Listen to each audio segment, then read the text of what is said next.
Lok Sabha speaker Om Birla के एक फैसले ने सियासी घमासान तेज कर दिया है। दरअसल उद्धव ठाकरे की शिवसेना यूबीटी के 6 सांसदों के शिंदे गुट में विलय को मान्यता मिलने के बाद विपक्ष ने स्पीकर की ही निष्पक्षता पर सवाल खड़े कर दिए हैं। ठाकरे गुट सुप्रीम कोर्ट जाने की तैयारी में है, जबकि शिंदे गुट इसे पूरी तरह संवैधानिक फैसला बता रहा है। देखिए ये रिपोर्ट। महाराष्ट्र की राजनीति में एक बार फिर बड़ा सियासी भूचाल आ गया है। लोकसभा स्पीकर ओम बिरला ने उद्धव ठाकरे की शिवसेना यूबीटी के 6 सांसदों के एकनाथ शिंदे की शिवसेना में विलय को मान्यता दे दी है। इस फैसले के बाद संसद में दोनों गुटों का राजनीतिक गणित पूरी तरह बदल गया है। स्पीकर के इस फैसले के बाद उद्धव ठाकरे गुट ने कड़ा विरोध जताया है। ठाकरे ने इसे असंवैधानिक बताते हुए सुप्रीम कोर्ट में चुनौती देने का ऐलान किया है।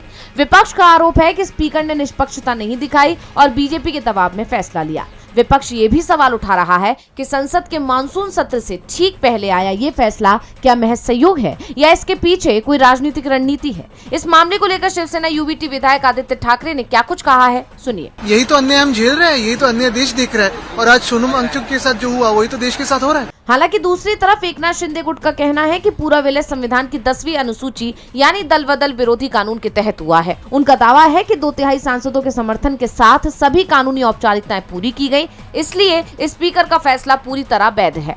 इस फैसले के बाद लोकसभा में उद्धव ठाकरे की शिवसेना यूबीटी के सांसदों की संख्या घटकर 3 रह गई है, जबकि शिंदे गुट की ताकत बढ़कर 13 सांसदों तक पहुंच गई है। ऐसे में विपक्ष इसे लोकतांत्रिक संस्थाओं की निष्पक्षता पर सवाल बता रहा है, जबकि एनडीए इसे संवैधानिक प्रक्रिया का पालन करार दे रहा है। दरअसल विपक्ष का आरोप है कि सरकार परिसीमन बिल को पास करवाने के लिए सियासी दलों को तोड़ रही है।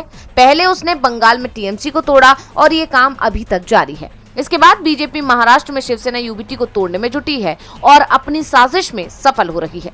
कहा जा रहा है कि ये बिल इस बार संसद के मानसून सत्र में पास हो सकता है। बजट सत्र के दौरान कम बहुमत के कारण परिसीमन बिल पास नहीं हो सका था और अब सबकी नजर सुप्रीम कोर्ट पर होगी, जहां इस फैसले की कानूनी वैधता को चुनौती मिलने की संभावना है।